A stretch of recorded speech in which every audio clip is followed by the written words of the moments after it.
الإسلام ديني ومحمدا رسول الله. Belum. Pasca kematian. Pasca kematian. Sampai ke ujung. Ujung yang tidak ada sekatnya lagi disebut akhirat namanya. Jelas ya?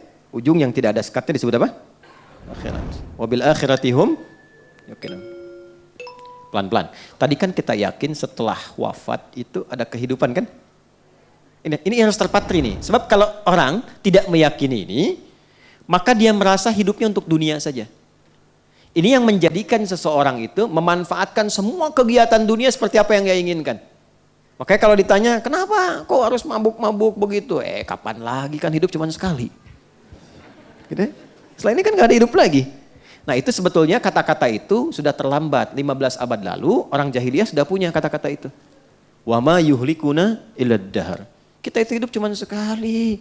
Kalau udah meninggal, udah mati, gak ada lagi kehidupan. Mumpung masih hidup, nikmati bos katanya. Itu udah ada dulu.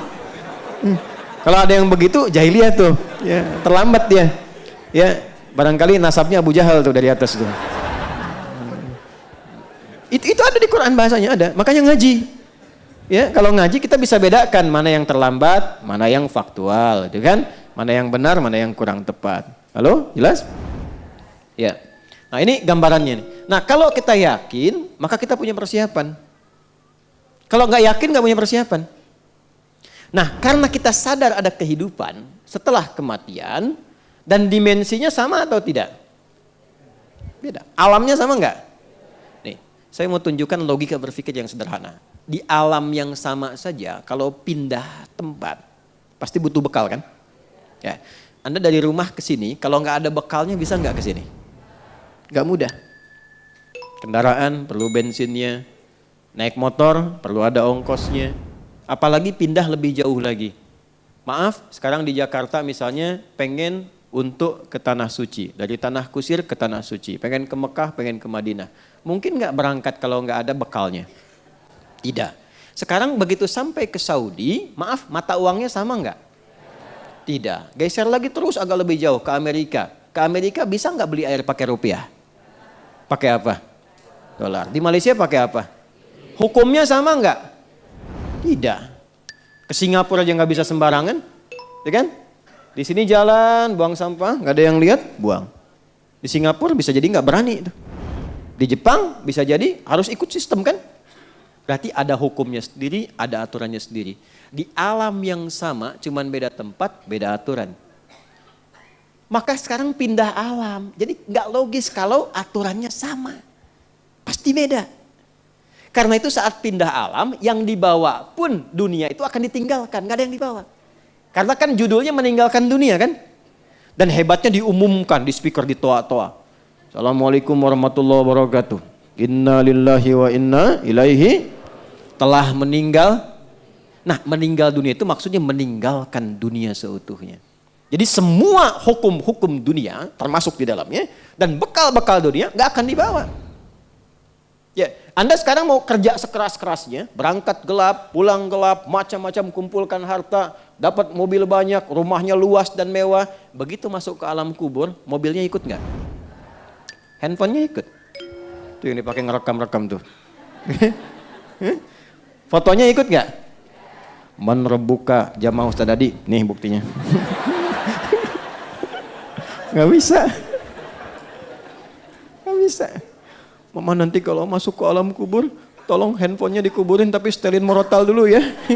Pulsanya kirimin tiap pekan. Nggak bisa tetap. Nggak ada yang masuk. Bajunya sama nggak dengan sekarang? Ganti. Anda mau kumpulin pun banyak sampai puluhan ratusan tetap yang dipakai beda. Dan hilang semua. Begitu dipaksa dimasukkan rusak. Hancur. Karena bukan tempatnya. Bukan fasilitasnya. Bukan hukumnya. Pindah tempat. Maka pindah hukum. Beda aktivitas, beda perbekalan. Sekarang pindahnya beda alam. Kita masuk ke alam pasca kematian, pasca kehidupan dunia, masuk ke alam kubur. Belum ke akhirat, ya baru dikubur. Karena beda alamnya, alam dunia dengan kubur sudah beda hukumnya. Silahkan cek di buku, di kitab mana ada keterangan tentang kubur. Di Islam lengkap. Afala ya'lamu idza bu'thira ma fil kubur. Tahu nggak ketika nanti dikubur sampai bangkit itu bagaimana kehidupannya? Maka turun ketentuan-ketentuan supaya disiapkan sebelum masuk. Jadi sebelum masuk kita sudah punya bekal. Itu indahnya dalam Islam. Terjadi sudah siap, nggak kejadian nggak ada ruginya. Itu jawabannya bagi orang yang nggak yakin dengan alam kubur.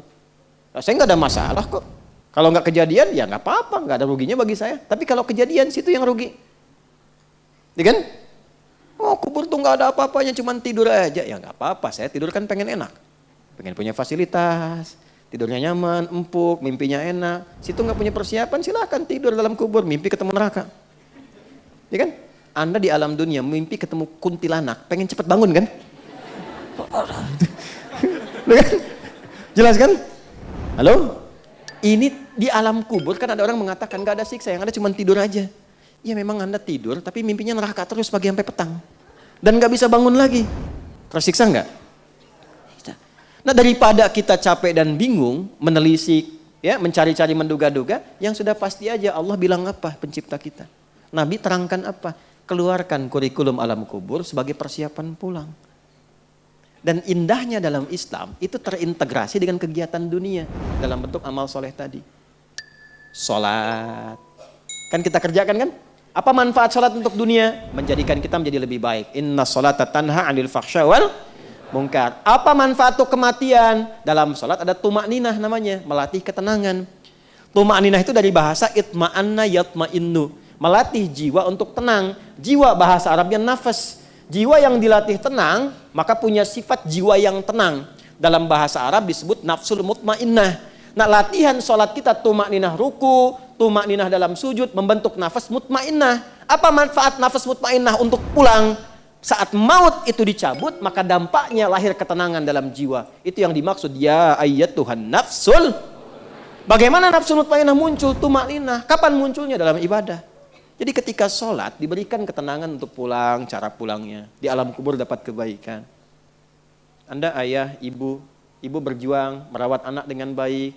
Saat mengandung, ya, jaga yang halalnya masuk, yang haram mesti keluar. Bacain Quran, dekatkan dengan Allah sejak dalam kandungan. Begitu lahir dirawat-rawat. Tiba Anda meninggal misalnya dalam perawatan yang baik, itu jihad, Bu. Tahu apa yang terjadi? Orang-orang yang mendedikasikan hidupnya untuk mengabdi kepada Allah. Padahal kan normal sebagai seorang ibu merawat kan? Normal kan?